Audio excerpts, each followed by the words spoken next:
Hi everyone, আমি আবারও চলে আসছি তোমাদের জন্য নতুন একটি ভিডিও নিয়ে। এখানে আমি আমার দাদার বাসায় যাচ্ছিলাম।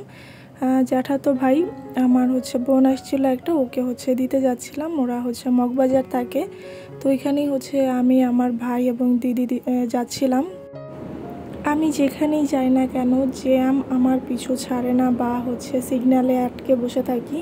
অনেকক্ষণ সিগন্যালে আটকে বসে থাকার পরে আমরা আবার রওনা দিই আর কি। তো এই তো দাদার বাসার এখানে চলে আসছি। এখানে আমি অনেকগুলো ছবি তুলছি। ছবি তোলার পরে ওদেরকে ফোন দিয়েছি, ওরা নিচে আসছে। ওরা বলতে আমার এখানে একটা ভাই আর দাদার ছেলে, ওরা এসে আর কি তালাটা খুলে দিচ্ছিল।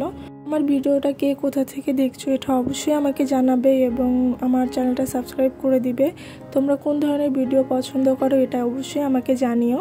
ওদের বাসার ভিতরেই, যেহেতু বাড়িওয়ালা থাকে এখানে, তো ওনারা এই পাখি পালতেছিল। তো পাখিগুলো অনেক সুন্দর লাগতেছিল দেখতে। আমার ভাই বলতেছিল, দেখো এখানে পাখি আছে, এগুলো একটু ভিডিও করে নে। তো আমি এইগুলো ভিডিও করে নিচ্ছি। আমি আসলে পাখির নাম জানি না, এটা মেবি ময়না পাখি বা টিয়া পাখি, যাই হোক। তো তারপরে এসে খাওয়া দাওয়া করে নিছি। বৌদি রান্না করে রাখছিল অনেক কিছু। তো তারপরে উনি চিকেন বানাচ্ছে। তো এই জন্য আমি ভাবলাম যে আমি একটু ভিডিও করি, সাথে বৌদিও ভিডিও করতেছিল। এখানে মুরগিটা একদমই যেভাবে মাংসের মতো করে রান্না করতে হয়, ছোট ছোট করে আর কি কেটে এটা ভেজে নিছে।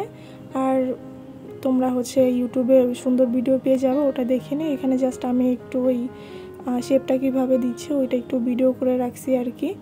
আমি ফুল প্রসেসটা আসলে ভিডিও করতে পারিনি। আর আমি এই রুমের মধ্যে ছিলাম, পরে দেখি যে বৌদি এগুলো বানাচ্ছে, পরে এসে আর কি হালকা একটু ভিডিও করে নিছি। এটা মাইক্রো ওভেনে দিয়ে করবে।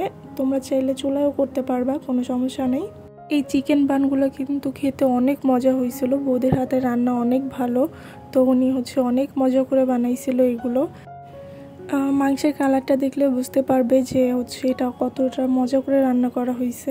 আসলে এই পুরটা যেটা মাংসের, ওইটা কিন্তু অনেক মজা হয়েছে। তারপরে ওরা আমাদেরকে আসতে দিবে না দেখে আমার জ্যাঠাতোর দুইটা ভাই আর আমার ভাইকে নিয়ে ওরা একটু ঘুরতে যায় হাতির ঝিলে।